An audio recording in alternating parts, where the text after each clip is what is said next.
Heyo sa mga quiz, kumusta kayong lahat at welcome ulit sa panibago na naman nating food vlog activity at nandito tayo ngayon sa isang Japanese restaurant na hindi lang only sanggupsal, may pa-only buffet din sila. Dito lang yan sa Yakimix Abriza, Ayala Mall, Davao City. Tara quiz at samahan ninyo akong mag-grill at kumain dito. Let's go! Napaka-satisfying naman talaga dito quiz kasi only grilling with only buffet. At heto na nga mga pinagkukuha namin pagkain quiz. Kumuha kami ng shrimps, beef, chinkawali, tempura, cheese at salmon. Meron din sila dito mga dessert quiz. May salad, ice cream, fresh fruits, pastries at kung ano-ano pa. May pa-only drinks din sila, syempre may Pepsi, Mountain Dew, Blue Lemonade, pineapple juice, orange juice at 4 seasons. Una ko ang binanatan tong lechon kawali nila at yung tempura quiz. Napaka-crispy ng pork skin at napaka-juicy nung laman.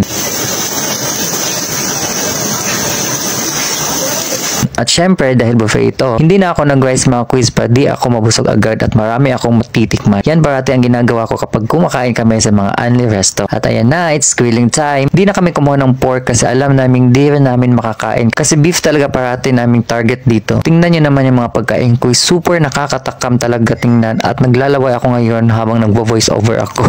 Marami silang meat dito quiz. May pork, beef, chicken at yung iba ay mga marinated na chicken, pork at beef. Minsan din ay may duck sila dito. Napakalambot nun pero sa araw na nag-dine kami ay hindi siya available. Sa seafood naman ay mayroon silang shrimp, salmon, cream dory, squid ring, shells at tuna. Ang rates nila dito quiz is Monday to Friday lunch 669 pesos, dinner is 739 pesos. Saturday naman is lunch 769 pesos, dinner 799 pesos. Sunday at holiday nila quiz ang lunch rate nila is 799 pesos at dinner 799 pesos. Sa kids rate naman nila quiz ang 3 feet below is free and ang 4 feet below is 438 pesos. At dito ko kumakain ako ng salmon. Super favorite namin to. Kung makikita nyo sa aking ibang video, palagi akong kumakain ng salmon at sa aking mga reels may mga salmon akong mga mukbang doon. Napaka-perfect nitong kainin pag may wasabi at toyo mansi siyang kasama. Yung dalawa naming kaibigan na hindi kumakain ito, sila Hani at Shera, kasi hindi daw nila gusto yung lasa at nakakasuka raw. Pero ako quiz, kaya ko siyang ubusin kahit 3 orders pa yan. Tingnan nyo naman ang subok ko dyan quiz. Kumuha din pala ako ng tuna quiz. Pero mas champion pa rin talaga yung salmon natin quiz.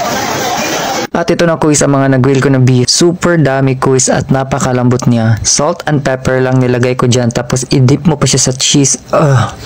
Heaven talaga. Super satisfying at super sarap quiz. Walang halong eme. Medium lang ang pagkakaluto ko dyan quiz kasi kapag overcook siya, matigas na siya at di ko na siya bet kainin. Yung cheese nila quiz, na parami din ako niyan kasi napakasarap at alam mo talagang purong cheese siya.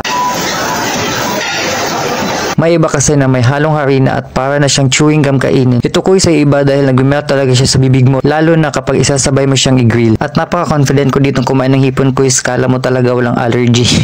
Pero kaya yan kasi nilalabanan ko ang allergy ko. Ika nga nila, masarap daw yung bawat. Salt and pepper lang din ang nilagay ko dyan quiz at madali lang lutuin ng hipon. Huwag din i-overcook para madali lang siyang balatan. Toyo mansi with wasabi pala sasawan ko dyan. May toyo din with chili sauce at suka. Itong broccoli quiz ay may kasama yung beef pero gulay lang kinuha ko kasi may grilled beef na kami para balance diet. Yung broccoli quiz, crunchy siya at di siya overcook. Parang in-steam lang siya at nagustuhan ko naman. Kumuha din ako ng pinya at sinawsaw ko siya sa asin. Di maasim ang pinya quiz, matamis siya. Perfect siya sa asin at suka. Matamis din ba yung pinya? Joke lang. Kumuha din ako ng orange kasi nakakaakit yung kulay niya quiz. Tanong ko lang, ano ba ang orange? Putas o kulay? At ayan na quiz, isang video na naman natapos natin sa araw na to. I-share mo tong video na to, i-like mo tong video na to at mag-follow ka sa mga social media accounts ko. See you sa aking next food vlog activity quiz. Buyers!